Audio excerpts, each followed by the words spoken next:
Hi, I'm Navidan, and this is we're going to talk about how our player can get damage. And again, our code will be readable and easy to develop.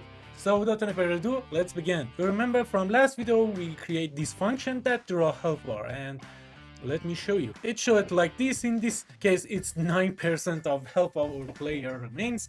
And now we want to check whenever the enemy hit us, how we can decrease the health, how the player can get damage. If you didn't watch my videos about this platformer game, please watch it. And I did create some videos about GUI stuff, please watch those as well. And in this case, whenever the enemy hits us, we should get the damage. And for that, because I want my code to be readable and easy to develop, I want to create function for that. So for that, I'm gonna go to object player, okay, not object player, the script for our player, so scr player. So all the functions for our player should be here, right? So you can see all the states that player has in this in here, okay? And now I want to create a function in here. I want to call it player get damage, okay? And with this function, we may have some type of enemy, right? So each enemy cause our player to take some damage. So we need some value in here for input. So this droid zapper, for example, it causes 10 point of damage, 10 point of health for our player, and some other enemy may cause 20 point of health for player, right? So in this case, we need this value because we don't know where this function is calling. Maybe it's calling from this object droid zapper or whatever enemy. We should say with OVG player. So with this, we are in OVG player and we can access all the variables in object player, right?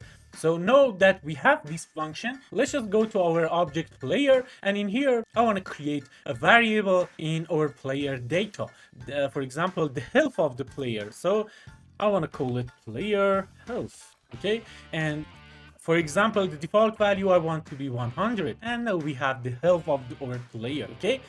So let's just go back to our function scr player in here, and whenever, no matter which object is calling this player get damage, if it give it a value in here, we should decrease our health. So we say global player data dot player health, okay? And I want to equal minus the value, okay? The value that we can give this function, okay? So now that we have this function, we can call it from this object droid zapper. So whenever this droid zapper attack us in an enemy attack state, and in here you remember that whenever the player get hit, this show debug message will show a debug message that it says player get hit, okay? Instead of that, we want to use our function now, player get damage, and for example I want to put 2 in here, so it take 2 point of damage, okay?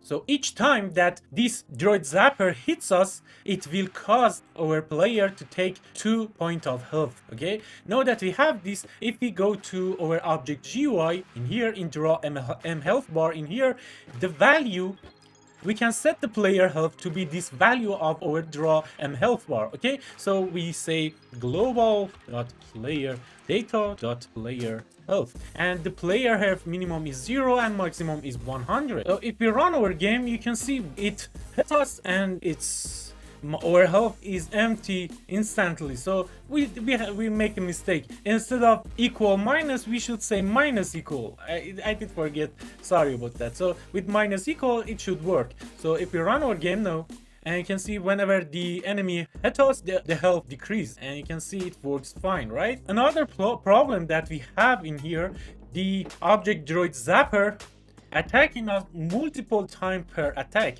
So we want to make our player invincible whenever the player gets hit for example for 1 second, okay? So how we can do that? If we open up this obj object player in here, I want to create another variable and I want to call it can player get damage, and at the default I want it to be true, okay?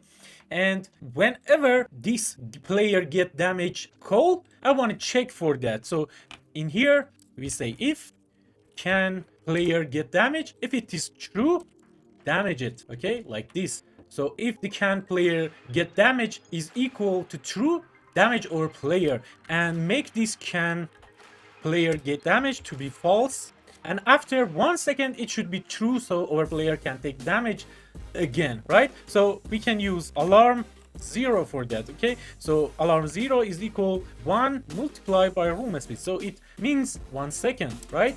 So let's just create that alarm in object layer, add an event for our alarm 0, and in alarm 0 what we want to say is can player get damage to true again. Okay, so with this our player can take damage every second. Okay, so you can see every second it take 1 damage, 2 point of damage in this example, right? In the next video, I will show you how you can have a damage animation and die animation for our player, how you can do it properly, how you can create your states for that. It's my honor to have you at the end of this video. Please, if you want to help me, hit that like button. Thank you very much for watching. Bye.